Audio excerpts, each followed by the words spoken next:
Okay, mayong mudto na usab kanatong tanan Luzon, Visayas, Mindanao.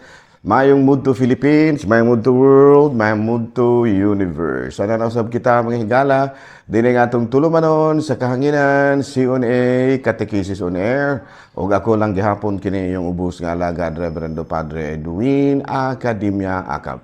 Abi no adlaw na usab karon nga Biyernes, no pizza 20 na kini sa bulan sa kining Oktobre. Na ato di ay nga schedule karon manghigala sa kanang street dancing and showdown competition dito sa Buglasan, no 2023, no nindot kayo ron manghigala sa Dumaguete karong taon-taon, no alas 2 magsugod ang Buglasan sa street dancing and showdown competition. Na congratulations dahil no sa tanan nga mga kining ni kanabitang ni appeal no sa booth ni tukod og booth dinha sa atoang booth area, mga booths area diha sa may both areas dinha sa may Kapitolyo karon, no nindot kayo ang inyohang mga booth, no tanan-tanan, no walay kuan tanan. Salamat kayo ako I'm so proud nga ang mga ato ang mga kaigsuonan nga mga Negrenses ni suporta gyud nya ang katupong mga activities, no na mga pagkaon dito mi gabi mahigala kauban sa akong mga sakop diri sa Ayungon. Nag-enjoy sad mi dito, mga picture taking, mga video, kanag recording ug daghan pang uban. Congratulations sa atong tanan ha mga taga Negrenses. Unya padayon unya pa ni mahuman ang ato ang Buglasan Festival unya pang Domingo, no. So taas pa na pa kuan Biyernes pa gudron. Naa pay usa ka adlaw ugma dayong naa pay Domingo, ha. So alang na adtong wala pa kaadto, bisita mo dito labi na karong adlaw kay kuan man ron kanang non-working holiday sa Negros Oriental, no? Pangadto mo ha, no? Talikyat rago, talikyat. Mas nindot mo adto magabi. Kaya dunay mga kalihukan magabi nga patsada gyud. Okay, klaro? Nahala no, ari kita sa atuang Saint of the Day. Abi no ang atong Saint of the Day karon bisag way nang utana. Samot tanjog na lang utana. Mutugan ra magani ta bisag way nang utana. Unsa na gyud og nay mangutana? So gato karong santo si San Pablo de la Cruz, Saint Paul of the Cross. Natao siya ni adtong 1694 sa Northern Italy, nya former soldier o sundalo mga gala. And then he nakuan siya na converted to Christianity, unya he developed a devotion to Christ's passion. Na Paul so in the Lord's passion, unsa pa kini gitawag natog demonstration of God's love for all people. Known as one of the most popular preachers of his day, both for his works and for his generous acts of mercy. Ang iyahang pangalan mao si San Pablo de la Cruz. Dili na sa parente ni San Juan de la Cruz. Kinay mga title ra mo gani mga higala. Dili man na apelyido ng San Pablo de la Cruz. Mga title ni siya, no. Sama kang San Juan de la Cruz, Saint John of the Cross gyapon na siya. So karong adlaw ha ato nga gipamalandungan ang kinabuhi ni San Pablo de la Cruz, kanhi sundalo, pero nahimong Kristiyano, unya aduna gid siya debosyon sa pagpasakit ni Kristo.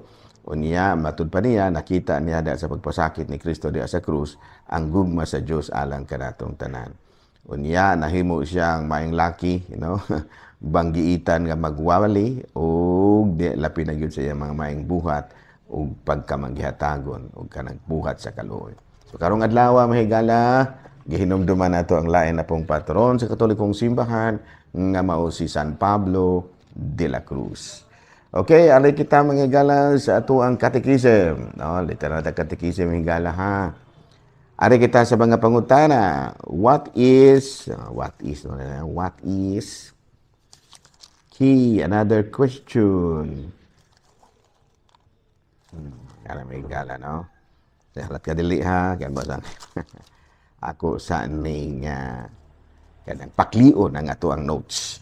Why do Catholics have a cross or crucifix on the walls of their homes? No, dili noon tanan pero nga no man gyud nga namutang man gyud ta sa ako na ako sa akong kwarto pero sa mga kapilya na gyud no nganong butang matag krusipiho. And one reasons for that is it has something to do with our faith. No?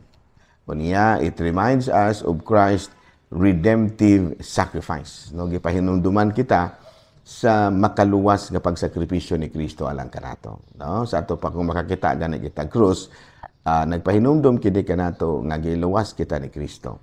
And number 2, sacramental used as devotion to our Lord. No, sakto ba? Devotion po na nga pagpakita po ba nga sumay sabot devotion.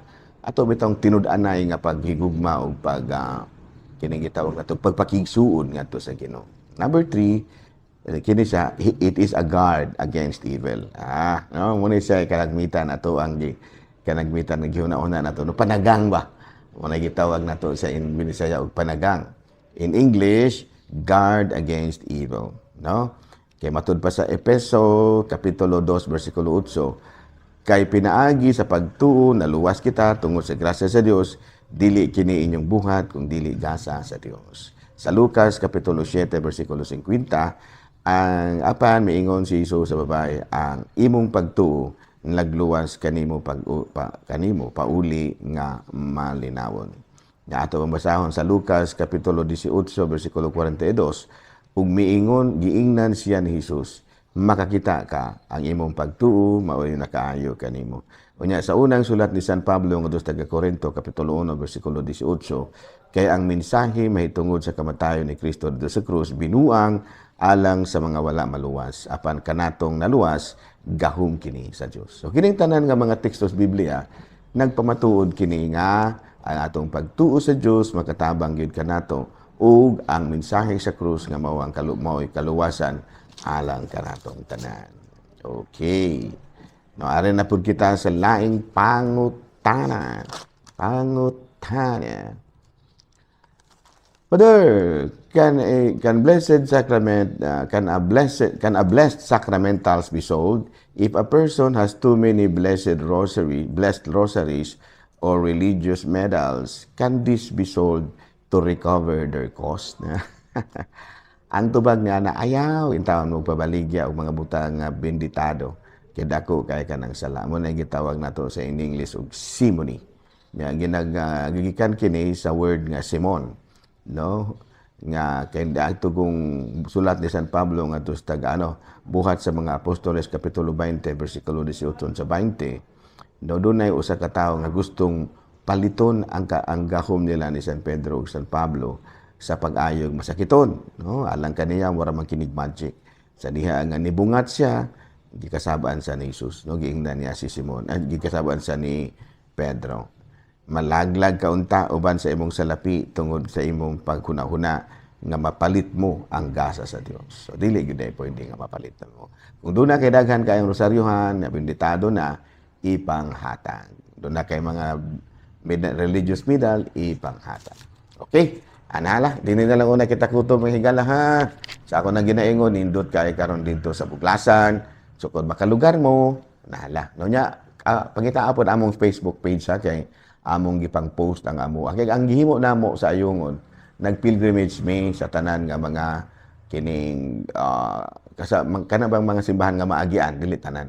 Mga simbahan nga maagian. O busa, tungod ni ana, daghan po mga simbahan nga among na-feature. Pero nalimot me sa Cathedral hinoon para sunod na po, next time na po. Daghang salamat og maayong mudto Pilipinas.